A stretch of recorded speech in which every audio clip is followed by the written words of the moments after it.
Sir కూటమి ప్రభుత్వం వచ్చి దాదాపు 2 ఏళ్ళు పూర్తయింది. అంటే ఈ 2 ఏళ్ళలోని పరిపాలన ఏ రకంగా అనిపిస్తుంది మీకు? చంద్రబాబు నాయుడు మళ్ళీ ఇంకోసారి వస్తే అప్పుడు ఆంధ్రప్రదేశ్ మనం వేరే ఇతర రాష్ట్రాలతో మనము పోల్చుకుంటూ చాలా ఉత్తీర్ణత స్థాయిలోకి మనం వెళ్ళడానికి అవకాశం ఉన్నది. వైసీపీ గవర్నమెంట్ అంటే ప్రస్తుతానికి ఫ్రీ ఇస్తుండేవారు, వీళ్ళ నుంచి ఫ్యూచర్ డెవలప్మెంట్ చేస్తున్నారు. ఈ సంక్షేమానికి అభివృద్ధికి సమానమైనటువంటి పీట వేసినటువంటి నాయకులు కూటమి ప్రభుత్వం చంద్రబాబు నాయుడు గారు.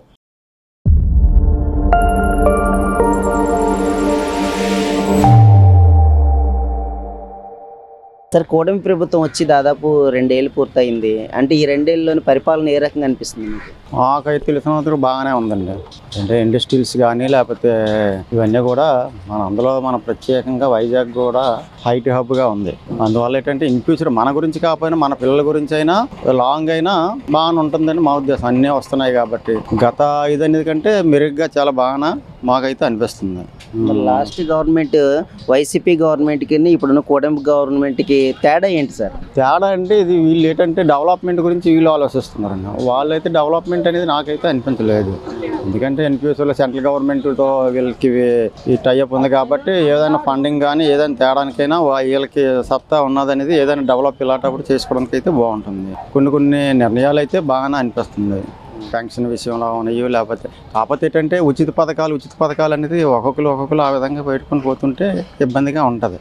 అది మరి జగన్మోహన్ రెడ్డి గారికి చంద్రబాబు నాయుడు గారికి తేడా ఏంటంటారు? ఇతను అడ్మినిస్ట్రేషన్ కదండి, మొదటి నుంచి సీనియర్. ఇతను అడ్మినిస్ట్రేషన్ కదా, అతను అడ్మినిస్ట్రేషన్ ఎవరు చంద్రబాబు నాయుడు అడ్మినిస్ట్రేషన్ కదా. డెవలప్మెంట్ గురించి అనేది ఎక్కువ ఫోకస్ పెడతారు. అతనికి ఏంటంటే అనుభవం తక్కువ, దాని మీద అవగాహన లేకపోవడం, అతను కొన్ని నిర్ణయాలు అతను సొంతంగా తీసుకోవడం. జగన్మోహన్ రెడ్డి ఈ ఆఫీసర్స్ ఉంటారు కదా, వాళ్ళు ఏంటంటే అడ్మినిస్ట్రేషన్ కొంతకాలం ఉంది, వాళ్ళ మీద ఏంటి మంచి చెడ్డ అనేది ఇది ఉంటుంది. కూటమి ప్రభుత్వం వచ్చి దాదాపు 2 ఏళ్ళు అవుతుంది. 2 ఏళ్ళలోని పరిపాలన ఏ రకంగా అనిపిస్తుందండి మీకు? ఏమంత రకంగా అనిపించట్లేదు. అన్నీ రేట్లు పెరిగాయి, అన్నీ పెరిగిపోయి సామాన్లు. మరి డెవలప్మెంట్ విషయంలో ఎలా ఉంది? డెవలప్ అయితే పర్వాలేదు అన్నట్లు. యువతకి ఇప్పుడు జాబ్ పరంగా చూసుకున్నట్టయితే, ఇప్పుడు డెవలప్మెంట్ పరంగా చూసుకున్నట్టయితే మీకు ఏమనిపిస్తుంది? ఏమనిపించలేదు. ఏదనిపిస్తుంది ఏది చెప్తాం. విశాఖపట్నం మరి డెవలప్మెంట్ అయ్యింది అంటారు? అయ్యింది, డెవలప్మెంట్ అయ్యింది. ఎలా డెవలప్మెంట్ అంటే మీకు ఏం కనిపిస్తుంది? ఈ రోడ్లు అయ్యి మొత్తం అంతేగాని రోడ్లు అవి డెవలప్ బాగా చేశారు. మరి వైసీపీకి ఇప్పుడున్న కూటమి ప్రభుత్వానికి తేడా ఏంటంటారు? తేడా ఇంకేం లేదు, కానీ ఆ ప్రభుత్వం మీద ఈ ప్రభుత్వం పర్లేదు. కొంచెం కూటమి ప్రభుత్వం వచ్చి దాదాపు 2 ఏళ్ళు పూర్తయింది. ఎలా అనిపిస్తుంది సార్ పరిపాలన? ఎలా అనిపిస్తుంది అంటే పరిపాలన బాగా వాళ్ళదే లేదు, కానీ బాగానే ఉంది, అంతే, కొద్దిగా పర్వాలేదు. మరి లాస్ట్ వైసీపీకి ఇప్పుడున్న కూటమికి ఎలా అనిపించింది మీకు? వైసీపీకి అంటే తేడా లేదు. వాళ్ళు చేసింది వాళ్ళు చేస్తున్నారు, వీళ్ళు చేసింది వీళ్ళు చేస్తున్నారు. మధ్యలో మోసపోయేది ప్రజలు ఒకళ్ళే మోసపోతున్నారు. అదండి. ఎందుకంటే వాళ్ళు చేసేది ఇప్పుడు రేషన్ కార్డులు ఉన్నాయి, వాళ్ళ పేరు వేసుకుంటున్నారు. దానికి మళ్ళీ ఏళ్ళు వస్తున్నారు, ఏళ్ళు వచ్చిన తర్వాత రేషన్ కార్డు వీళ్ళ పేరు వేసుకుంటున్నారు. పోయేది ఎవరు? ప్రజలే. ఆ కార్డులు పేపర్లు ఎవరు ఇస్తారు? మనమే కదండి, ప్రజలే పోతున్నాయి అంతని. అంటే మార్పు మనలో ఉండాలి. మరి ఇంకా మార్పు అలాంటిది మార్పు రావట్లేదు. మరి రేషన్ కార్డులు వాళ్ళ పేపర్ వైసీపీ అధికారంలో ఉండేటప్పుడు పేపర్తో వచ్చింది, ఇప్పుడేమో ఈ స్మార్ట్ కార్డు వచ్చింది. గవర్నమెంట్ ఏదో ఒక రూపంలో చూడట్లేదు కదా ఎవరని.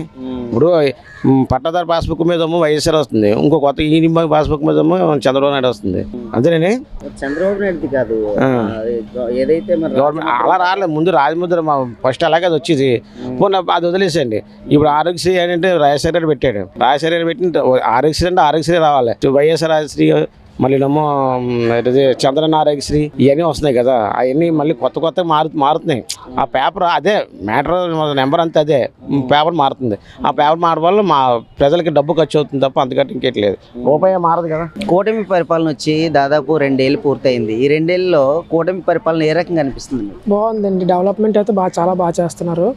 పవన్ కళ్యాణ్ అంటే ఇటువైపు కాకుండా గిరిజన ప్రాంతాల్లో చాలా దిక్కలు చూసాం. డెవలప్మెంట్ అంటే పవన్ కళ్యాణ్ రోడ్లు వేయించే విషయంలో కానీ, పేదలకు కానీ చాలా బాగుంది. అలాగే రైతు బజార్లో కూడా ఇటువైపు మన వైజాగ్లో కూడా చాలా డెవలప్మెంట్ చేశారు. అంటే ఇప్పుడు ఓవరాల్గా చూసుకున్నట్టయితే లాస్ట్ గవర్నమెంట్కి ఇప్పుడున్న గవర్నమెంట్కి, అంటే లాస్ట్ గవర్నమెంట్ వైసీపీ అధికారంలో ఉన్నప్పుడు, ఇప్పుడున్న కూటమి ప్రభుత్వం అధికారంలో ఉన్నప్పుడు ఎలా అనిపిస్తుంది మీకు? లాస్ట్ గవర్నమెంట్ కూడా బాగానే చేశారు, ఇప్పుడు గవర్నమెంట్ కూడా బాగానే చేశారు. అలాగేసి పేద ప్రజలకు ఉన్నారా ఇప్పుడు చంద్రబాబు నాయుడు కూడా డబ్బులు వేస్తున్నాడు, అలాగే జగన్ కూడా వచ్చినప్పుడు కూడా వేశారు వాళ్ళకి వీళ్ళకి. కాకపోతే పరిపాలన ఇదో డెవలప్మెంట్ అంటే ఇప్పుడు వైజాగ్ డెవలప్మెంట్ ఎలా చేశారనేది దానికి దీనికి డిఫరెంట్. అంటే ఇప్పుడు బాగుంది డెవలప్మెంట్ అనే విషయంలో. కూటమి పరిపాలన వచ్చి దాదాపు 2 ఏళ్ళు పూర్తయింది. ఈ 2 ఏళ్ళలో పరిపాలన ఏ రకంగా అనిపిస్తుంది సార్? ప్రభుత్వం ఇది చాలా బాగానే ఉంది, కానీ సమానంగా అందరికీ కూడా డెవలప్మెంట్ చేయాలి. ఓన్లీ మీ వర్క్ చేసే వాళ్ళకి వీళ్ళకి పథకాలు తప్ప ప్రతి ఒక్కరికి అందుబాటులో ఉండేలాగా చేయాలి. అన్ని విధాలుగా బాగానే ఉంది మన ఈ ప్రభుత్వం. ఇంకా బాగా చంద్రబాబు నాయుడు గారు చేయాలని కోరుకుంటున్నాం. మరి జగన్మోహన్ రెడ్డి గారికి చంద్రబాబు నాయుడు గారికి తేడా ఏంటంటారు? ఆ ప్రభుత్వం వాళ్ళది, వీళ్ళ ప్రభుత్వం వీళ్ళదే అండి. వీళ్ళ ఆలోచన వేరు, వాళ్ళ ఆలోచన వేరు. ఎవరి ప్రభుత్వం వాళ్ళ ఆలోచన ప్రకారం వాళ్ళు చేస్తారు, అంతే కదా. ఎవరికి తెలివితేటలు వాళ్ళవి, నా తెలివితేటలు వేరు, వాళ్ళు వేరు. కాబట్టి ఎవరి ప్రభుత్వం వాళ్ళు చేయాలి. ఎవరైనా ప్రభుత్వాన్ని నిలబెట్టి బాగా చక్కగా పరిపాలన చేయాలి. కాబట్టి అందరూ కూడా ఆ విధంగా ఆ దిశగా వెళ్తే మనకి అన్ని విధాలు మనకు ఉపయోగపడుతుంది. డెవలప్మెంట్ విషయంలోని ఇప్పుడు కూటమి ప్రభుత్వం ఎలా చేస్తున్నారు? ఇంకా చాలా టైం పడుతుందండి. ఎందుకంటే ఇప్పుడే స్టార్ట్ అయింది, 2 years అయింది. ఇదేదో సంవత్సరం 2 సంవత్సరాలు 5 సంవత్సరాలు అయ్యేది కాదు. ఎందుకంటే మీకు తెలియని విషయం ఏం కాదు, గతంలో కూడా జరిగిన విషయాలు మీకు అందరికీ తెలుసు. కాబట్టి డెవలప్మెంట్ బాగా డౌన్ఫాల్ అయిపోయింది. ఇప్పుడు ప్రజెంట్ రెసిషన్ కూడా చాలా ఎక్కువగా ఉంది, ఉద్యోగాలు చాలా ఎక్కువగా పోతున్నాయి. కాబట్టి it will take 10 more years. ఇంకొక 5 years అవుతాయి. కానీ చంద్రబాబు నాయుడు మళ్ళీ ఇంకోసారి వస్తే అప్పుడు ఆంధ్రప్రదేశ్ మనం వేరే ఇతర రాష్ట్రాలతో మనము పోల్చుకుంటూ చాలా ఉత్తన్నత స్థాయిలోకి మనం వెళ్ళడానికి అవకాశం ఉన్నది. Thank you. నా పేరు Madhusudan Rao, Visakhapatnam, Murali Nagar. Thank you madam. కూటమి పరిపాలన వచ్చి దాదాపు 2 ఏళ్ళు అవుతుంది. ఈ 2 ఏళ్ళలో పరిపాలన ఏ రకంగా అనిపిస్తుంది మీకు? చాలా బాగా అనిపిస్తుంది. చంద్రబాబు నాయుడు వచ్చిన తర్వాత ఆయన మన కోసం చేస్తున్నాడు, మన పిల్లల కోసం భవిష్యత్తు బాగుంటుంది అని మేము హోప్స్ ఉన్నాయి. అలాగే ఆయన చేస్తున్నారు కూడాను. మేము ఆయనకి నమ్మి మేము అదే పార్టీ కొన్నాళ్ళు మేము చాలా ఇదయ్యాము. ఇప్పుడు మాత్రం హ్యాపీగా ఉంది. ఒక చిన్న సమస్య ఉంది, అది పంచగ్రామాల సమస్య, చాలా సమస్య. అందులో మా సైట్ కూడా ఉంది, అది కూడా క్లియర్ అయిపోతుందని చెప్పారు. అది మాకు నమ్మకం ఉంది ఆయన మీద. అయితే డెవలప్మెంట్ పరంగా ఏ రకంగా మీకు కనిపించింది? అన్నీ బాగున్నాయి, బాగుంటుంది. భవిష్యత్తు బాగుంటుంది, పిల్లల భవిష్యత్తు బాగుంటుంది అని మాకు నమ్మకం. అలాగే చేస్తున్నారు కూడా. ఆయన ప్రతిసారి వస్తున్నారు వైజాగ్కి, సమస్యలు స్వయంగా వెళ్ళి చూస్తున్నారు, చేస్తున్నారు. చంద్రబాబు నాయుడు గారికి జగన్మోహన్ రెడ్డి గారికి తేడా ఏంటంటారు? ఆయన తేడా అంతగా నాకు పాలిటిక్స్ తెలియదు, కానీ ఆయన స్వయంగా అతని కోసం అన్నీ చేసుకున్నాడు అనిపించింది. జగన్ హైదరాబాద్ ఎలాగ డెవలప్ చేశారో వైజాగ్ అవుతుంది. మా పిల్లల భవిష్యత్తు మా పిల్లలందరూ బయట ఉన్నారు, బెంగళూరులో, హైదరాబాద్లో జాబ్ చేస్తున్నారు. వైజాగ్లో మేము ఇద్దరు ఉన్నాం. అలా కాకుండా ఇక్కడ కంపెనీలు వస్తాయని హోప్స్ ఉన్నాయి. వస్తే మాకు చాలా సంతోషం, బాగుంటుందని అనుకుంటున్నా. వైజాగ్ డెవలప్మెంట్ ఏ రకంగా కనిపించింది మీకు? బాగుందమ్మా, చాలా బాగుంది అన్ని విధాలుగాను. బీచ్ రోడ్డు తీసుకోండి, మంచి ఇప్పుడు ముందు లూలు వస్తుంది అనుకున్నారు, రాలేదు. ఇప్పుడు ఇది వచ్చింది, ఎన్ఆర్బిట్ మాల్ వచ్చింది. అలాగా అన్నీ ఇక్కడికి వస్తే జాబ్లు వస్తున్నాయి, భవిష్యత్తు బాగుంటుంది, ఐటీలు అన్నీ వస్తే మా పిల్లలు మా ఇంటి దగ్గర ఉంటారు. కూటమి ప్రభుత్వం వచ్చి దాదాపు 2 ఏళ్ళు అవుతుంది. ఈ 2 ఏళ్ళలో పరిపాలన ఏ రకంగా అనిపిస్తుందండి మీకు? బాగానే ఉందండి. డెవలప్మెంట్ విషయంలో చూసుకుంటే ఏ రకంగా ఉంది? డెవలప్మెంట్ చేస్తున్నారు కదా, మరి ఆల్రెడీ పరిశ్రమలు తెప్పిస్తున్నారు, ఇండస్ట్రీస్ అవి వస్తున్నాయి. మొత్తం వర్క్ అయిన తర్వాత అప్పుడు కనిపిస్తుంది. అంటే ఇప్పుడు లాస్ట్ గవర్నమెంట్కి, వైసీపీ గవర్నమెంట్కి, ఇప్పుడున్న కూటమి గవర్నమెంట్కి తేడా ఏంటంటారు? వైసీపీ గవర్నమెంట్ అంటే ప్రస్తుతానికి ఫ్రీ ఇస్తుండేవారు, వీళ్ళంచి ఫ్యూచర్ డెవలప్మెంట్ చేస్తున్నారు. రానున్న రోజులకి డెవలప్మెంట్ అవ్వడానికి అవకాశం ఉంటుంది. మీకు ఏది మంచిది అనిపిస్తుంది? ఇదే మంచిది అనిపిస్తుంది. వైసీపీ, టీడీపీ కూటమిది. కూటమి ప్రభుత్వం అధికారంలోకి వచ్చిన తర్వాత ఈ 2 సంవత్సరాల పరిపాలన ఎలా ఉందండి?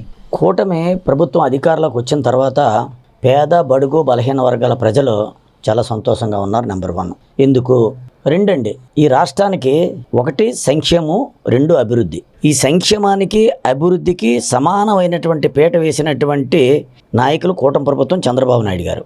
ఎందుకంటే పైన నరేంద్ర మోదీ గారు సహసహకారాలు, అలాగే ఇతనికి ఉన్నటువంటి అపారమైనటువంటి అనుభవం, దీంతోపాటు పవన్ కళ్యాణ్ గారు అందించిన తోడ్పాటు, చక్కగా ఈ ముగ్గురు కలిసి కూటమి ప్రభుత్వం చంద్రబాబు నాయుడు గారు ఆయంలోని చాలా చక్కగా వెళ్తుందండి. ఎందుకంటే గతంలో ప్రభుత్వం వైసీపీ ప్రభుత్వంలోనే అభివృద్ధిని పక్కన పెట్టేయడం జరిగింది. అందరికీ తెలిసిందే. అభివృద్ధి ఏంటంటే చెప్పాను అనుకో, పెద్ద స్టోరీ అది. ఏమీ చేయలేకపోయారు. సంక్షేమానికి అరకొరక సంక్షేమం అనేది అప్పులు సప్పులు చేసి అక్కడ పప్పు బెల్లలా పంచడం జరిగింది తప్ప అభివృద్ధికి మాత్రం ఏమీ చేయలేదన్న విషయం ప్రజలందరికీ తెలుసు. అభివృద్ధి అంటే ఏంటి మీకు తెలియదు ఏం లేదు. ఒక రోడ్లు, మౌలిక వసతులు, రోడ్లు కానీ, కల్వర్ట్స్ కానీ, కాలువలు కానీ, బ్రిడ్జిలు కానీ, అంగన్వాడీ కేంద్రాలు కానీ, సామాజిక భవనాలు కానీ, లేదంటే మరి ఇంకా అనేకమైన అభివృద్ధి కార్యక్రమాలు భాగంగా చాలా ఉన్నాయండి. అవన్నీ ఏమైనా చేశారా అని నేను సూటిగా వైసీపీ ప్రభుత్వాన్ని, ఆనాటి వైసీపీ ప్రభుత్వాన్ని ప్రశ్నిస్తూ ఉన్నాను. ఈనాటి ఇప్పుడు మీరు చూస్తున్నారు ఈ కూటమి ప్రభుత్వంలోనే కల్వర్ట్స్ కానీ, కాలువలు కానీ, అంగన్వాడీ భవనాలు కానీ, సామాజిక భవనాలు కానీ, బ్రిడ్జిలు కానీ, లేదంటే సరివేగంతో అభివృద్ధి చెందుతుంది ఈ కూటమి ప్రభుత్వంలో అభివృద్ధి అనేది.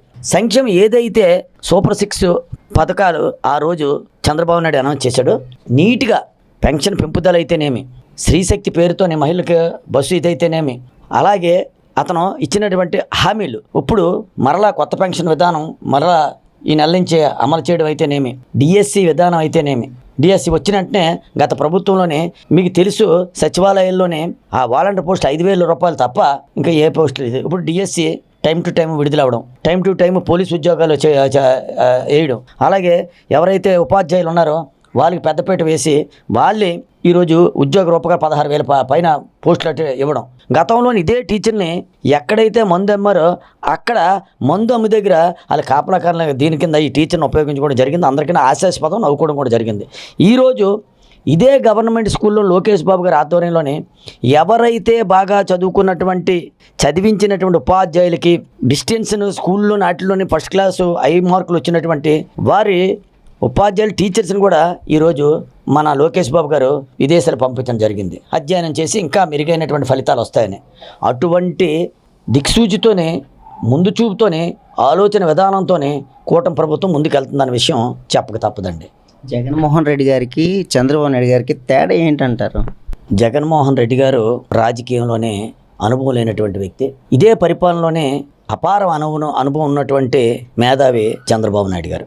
ఎందుకంటే ఏదైనా విజన్తో ముందుకెళ్ళాలా. చాలామంది హైదరాబాదులోనే హైటెక్ సిటీ సైబరాబాద్ తయారైనప్పుడు ఏటి ఇతను తయారు చేస్తారని ఆ రోజు ఒక్కసారి రికార్డ్స్ బ్యాక్కి వెళ్తే ఈ చంద్రబాబు నాయుడికి ఏం పని లేనట్టుంది. ఎంతసేపు అభివృద్ధి అంటాడు. ఆ రాళ్ళు, గుట్టలు, కొండలు మీకు తెలుసు హైదరాబాద్. అలాంటి పరిస్థితుల్లోని ఏమున్నాయి అక్కడ, ఇతను ఏం తయారు చేస్తాడంటే ఆ రోజు వేసినటువంటి విత్తనం ఈరోజు చెట్టయ్యి, మానయ్యి, చెట్టయ్యి ఈరోజు ఫలాలు హైదరాబాదులో కోసుకొని ఎలాగ అనుభవిస్తుందో తెలుసు. అక్కడ ఉన్నటువంటి ఇన్కమ్కి more than 50% ఇన్కమ్ ఆ హైదరాబాద్ హైటెక్ సిటీ నుంచే వస్తుంది. అప్పుడు వేసినటువంటి బీజం అటువంటిది. అటువంటి విజన్ ఉన్నటువంటి నాయకుడు చంద్రబాబు నాయుడు గారు. ఎందుకంటే ఈరోజు కూడా అడుగుతూ ఉన్నారు, అమరావతి ఏంటి, డెవలప్మెంట్ ఏంటి? ఓరే బాబు, మానవుడు తలుచుకుంటే సాధించలేనిది ఏమీ లేదు. మానవుడు విజ్ఞతతోనే ఈరోజు చంద్రమండలం మీదకి వెళ్ళిపోతున్నాడు. ఫ్లైట్లు తయారు చేశాడు, ర్యాకెట్లు తయారు చేశాడు. మానవుడు అపరమేధావి. అది ముందు మీరు వైసీపీ పార్టీ వాళ్ళు తెలుసుకుంటారా బాబు.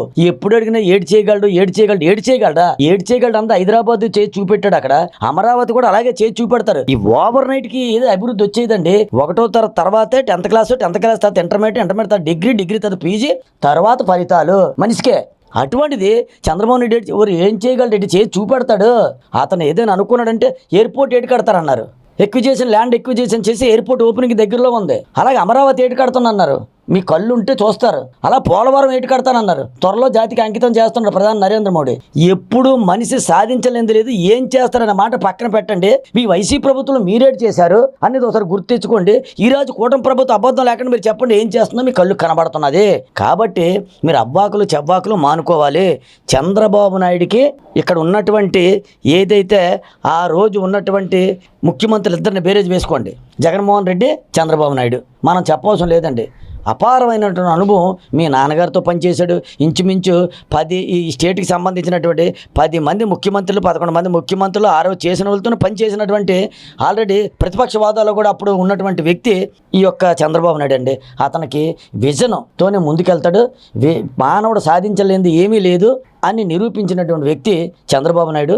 మీరు ఎంత అనుభవం ఉన్నటువంటి నాయకుడితోనే మీరు పోటీ పడడం తప్పు అని నేను అన్నగానే మీరు కూడా అందరికి కొంత నేర్చుకుంటే బాగుంటుంది తప్ప మీరు నేర్చుకోకుండా అవ్వాకులు చవ్వాకులు మనిషి మీద దూషించడాలు, మనిషి ఏం చేయలేదు అండాలు, అపోత కల్పనలు కల్పించడాలు, మీరు మరలా రాజకీయ లబ్ధి గురించి ఆయన్ని చంపేసి వీళ్ళ మీద పెట్టాడు, లేకపోతే మీరే కొట్టేసుకొని వీళ్ళ మీద పెట్టాడు, లేకపోతే కత్తితో పొడి చేసుకొని మళ్ళీ వాళ్ళ మీద పెట్టాడు. ఇటువంటి అవ్వాకులు చవ్వాలు చిల్లరకూడ చిట్టమ్మ వ్యవసాయాలు అన్నీ మానేయాలా. ప్రజలు చాలా విజ్ఞులు, రాజకీయ నాయకులు విజ్ఞులు. మీరు ఇటువంటి వేసాలు వేస్తే పోయినసారి అలా దొరికిపోయారో ఇప్పుడు కూడా డ్యాగ కళ్ళు చూస్తున్నాయి. మీరు ఎటువంటి ఆశలు వేసినా దొరికిపోతారు. కాబట్టి మీరు ఏదైనా సరే ఆవేశంతో ఆలోచించకుండా మీరు ఆవేశంతో నిర్ణయాలు తీసుకోకూడదు, ఆలోచించి నిర్ణయాలు తీసుకోవాలి. కాబట్టి ఒకసారి మీరు గుర్తుంచుకోవాల్సిందిగా నేను మీ ద్వారా కోరుకుంటా ఉన్నాను.